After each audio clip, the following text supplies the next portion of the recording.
Good morning बच्चों। Class 10th हम लोगों ने पीछे जो चैप्टर्स किए थे उसमें से कुछ चैप्टर्स अपने कर चुके हैं और उसके बाद में आपके 10वां पार्ट जो है वो आ रहा है। 9th चैप्टर आपके आ नहीं रहा है, 6 तक हम लोग कर चुके थे और उसके बाद में हमने कर्मयोगी केशवानंद पढ़ा था और उसके बाद में अब हमारे 10वां पार्ट है। तो 10वें पार्ट में आपके सूक्ति मौक्तिक हैं यानी सुभाषित हैं। सुभाषित क्या होते हैं? सु धन भाषित, दो शब्दों से मिल करके शब्द बना है। सुभाषित का मतलब क्या होता है?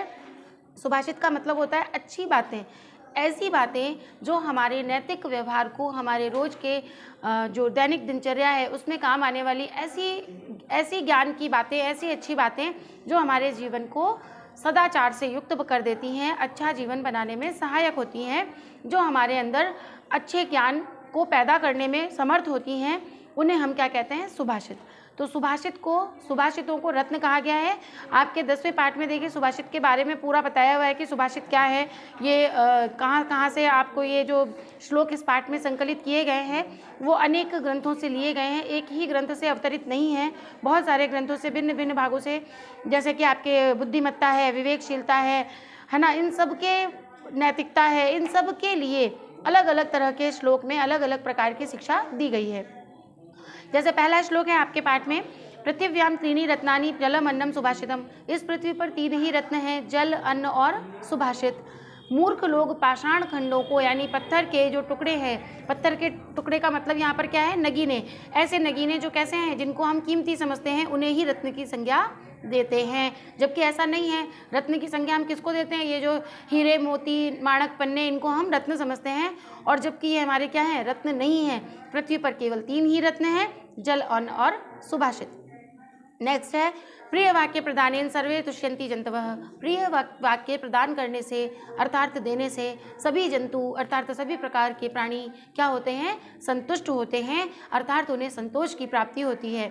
तस्मात् तदेव वक्तव्यम वचने का दरिद्रता, अर्थात तस्मात् तदेव, तो फिर इस प्रकार के वचनों को बोलने में, अर्थात प्रिय वचनों को बोलने में कैसी दरिद्रता, कैसी कंजूसी, अर्थात कंजूसी नहीं करनी चाहिए। हमें हमेशा सबके साथ प्रिय वाक्य बोलने चाहिए।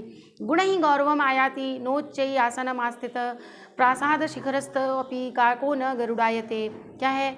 गुणों के गौरव को आने से कोई भी, अगर आपके अंदर गुण आ गए हैं तो कोई भी न उच्चै आसनम आस्थित, यानी यदि कोई ऊंचे स्थान पर बैठ जाए, केवल ऊंचे पद पर बैठ जाने से किसी के अंदर गुणों का आगमन नहीं होता। अगर कोई बहुत ऊंचे पदवी पर बैठ जाए, जैसे आप देखते हैं जो बहुत से अधम प्रकृति के लोग हैं, नीच प्रकृति के लोग हैं, उन्हें आप कितनी ही अच्छी पदवी प्रदान कर दो, कितने ही उच्च पद प्रदान कर दो, लेकिन उनकी जो नीचता है, नीच जो व्यवहार है, उनका जो नीच कर्म है, वो कभी भी नहीं समाप्त होता। उसी प्रकार से अब देखिए इसमें उदाहरण दिया है कि यदि प्रासाद के शिखर पर अर्थात महल के शिखर पर बैठ जाने से कोई कौवा, काको न गरुड़ायते, उसे गरुड़ की संज्ञा नहीं दी जाती है। अर्थात सिर्फ ऊंचे महल के प्रासाद के भवन के शिखर पर बैठ जाने से कोई कौवा जो है वो गरुड़ नहीं बन जाता। गरुड़ तो अपने गुणों से ही बनता है, अर्थात गुणों से ही किसी व्यक्ति की पहचान होती है। पात्रा पात्र विवेको अस्ति धेनु पन्न गयो इव तृणात् संजायते क्षीरम क्षीरात् संजायते विषम। अब ये देखिए कितना बढ़िया श्लोक दिया है कि पात्रा अपात्र यानी पात्र और अपात्र, ठीक है, ये विवेक से होता है, बुद्धि से होता है। धेनु पन्न गयो इव, जैसे कि धेनु, धेनु यानी गाय, और पन्नग यानी क्या होता है? सर्प। तो जिस तरह से धेनु और पन्नग यानी सर्प है, ये दोनों किससे होते हैं? विवेक से ही होते हैं। तृणात् संजायते क्षीरम, देखो आप उसको क्या खिलाते हो? तृण के खिलाते हो, घास फूस सूखा चारा गाय खाती है, लेकिन हमको क्या देती है? क्षीरम, अर्थात दूध देती है। लेकिन क्षीरात् संजायते विषम, अब देखिए हम सांप को क्या पिलाते हैं? दूध पिलाते हैं, लेकिन वो हमें क्या देता है? विष देता है। यानी कि गाय को तो आप तिनके खिला रहे हो फिर भी वो आपको दूध दे रही है, लेकिन सांप को आप क्या पिला रहे हो? दूध पिला रहे हो, फिर भी वो आपको क्या दे रहा है? विष दे रहा है। तो इसी तरह से ये पात्र और अपात्र जो है, इसका भेद ये जो व्यक्ति के अंदर समाहित गुण हैं उन पर ही आधारित होता है। यानी सांप में विष देने का गुण है तो वो विष ही देगा, यानी बुरे लोगों में क्या देने का गुण होता है? बुराइयाँ, तो वो आपको सिर्फ क्या दे सकते हैं? बुराइयाँ दे सकते हैं। जबकि अच्छे लोगों में क्या गुण होता है? वो आपको सद्व्यवहार देते हैं, अच्छा आचरण सिखाते हैं, अच्छी बातें बताते हैं। इसीलिए कहते हैं सज्जनों की संगति करो, है ना। तो इसका मतलब यही है कि आप जैसी संगति करोगे, जैसे लोगों का व्यवहार आप साथ में रहोगे, वैसा ही गुण आप में भी आएगा। यथा खनन खनित्रेण नरो वार्य अधिगच्छति तथा गुरुगताम विद्याम शुश्रूष अधिगच्छति। देखिए, यथा खनिन खनित्रेण नरो वारी अधिगच्छति। देखो, जैसे जैसे जैसे आप खनन करते हो, खोदते जाते हो, खनित्रेण यानी खोदने की वजह से नर को क्या प्राप्त होता है? वारी, वारी यानी जल, जल वैसे वैसे क्या होता है? ऊपर आता जाता है। आप जैसे जैसे खोदते हो वैसे वैसे जल आपका ऊपर आता जाता है। तथा गुरुगताम विद्याम शुश्रूषारि अधिगच्छति। वैसे ही, उसी प्रकार से, ठीक उसी प्रकार से आप जैसे जैसे गुरु के पास जाकर नत होते हो, गुरु के सामने सेवा शुश्रूषा का भाव रखते हो, गुरु की सेवा करने के बारे में सोचते हो, उनकी सेवा और शुश्रूषा करते हो, तो उतना ही आपके अंदर क्या आता जाता है? ज्ञान आता जाता है। अब आजकल ये तो एक सिर्फ किताबी बातें रह गई हैं, गुरु की सेवा करने के बारे में तो बच्चे सोचते ही नहीं है। बच्चे तो सिर्फ क्या सोचते हैं, यदि उनको कोई गुरु कोई काम बता दे तो क्या सोचते हैं? अरे हमको तो काम बता दिया, वहाँ पे काम करने बुलाते हैं, हमको स्कूल वाले काम करा लेते हैं। अरे काम, काम मतलब काम को वो ये सोचते हैं काम करना बड़ा ही निकृष्ट काम है, करना ही नहीं चाहिए अपन को काम।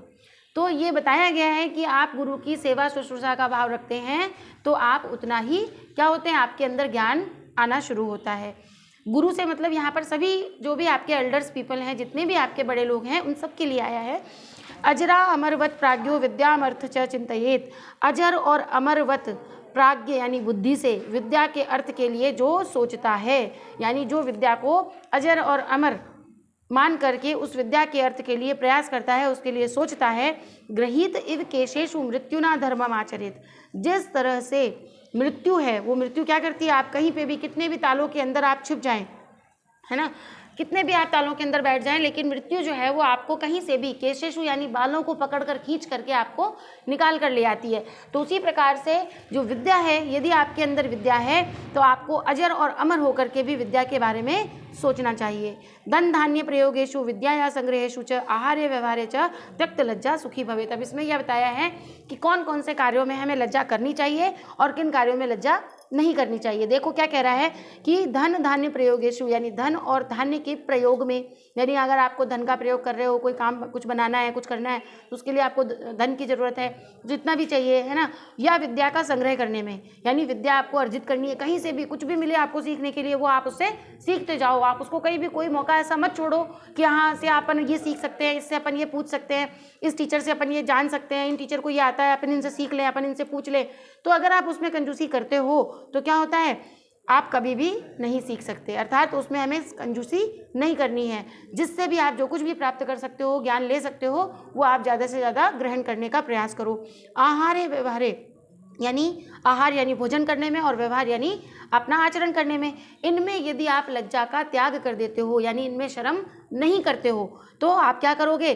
तभी आप सुखी भवेत्, सुखी हो सकते हो। यानी तभी वही लोग सुखी होते हैं जो धन धान्य में प्रयोग में, विद्या के संग्रह में और आहार और व्यवहार में, इसमें जो कंजूसी नहीं करते हैं, इनमें जो लज्जा नहीं करते हैं। जो लोग लज्जा करते हैं वो क्या करते हैं? दुखी रहते हैं, उनको कुछ भी नहीं प्राप्त होता, उनको कुछ भी नहीं मिलता। आप भोजन करने बैठे हो, कोई कह रहा है एक पूड़ी और ले लो, तो तुम कह रहे हो नहीं नहीं नहीं नहीं बस बस बस, अब शर्म आ रही है। अरे तो नहीं नहीं, तो फिर भूखे रहोगे, तो इसका मतलब दुखी रहोगे। पेट तो खाली है तो भूख तो लगी रही है। तो इसका मतलब हमें आहार व्यवहार में लज्जा को छोड़ देना चाहिए। विद्या विवादाय धनम मदाय। जो विद्या विवाद के लिए होती है, धन मद के लिए होता है, अर्थात नशा करने के लिए होता है।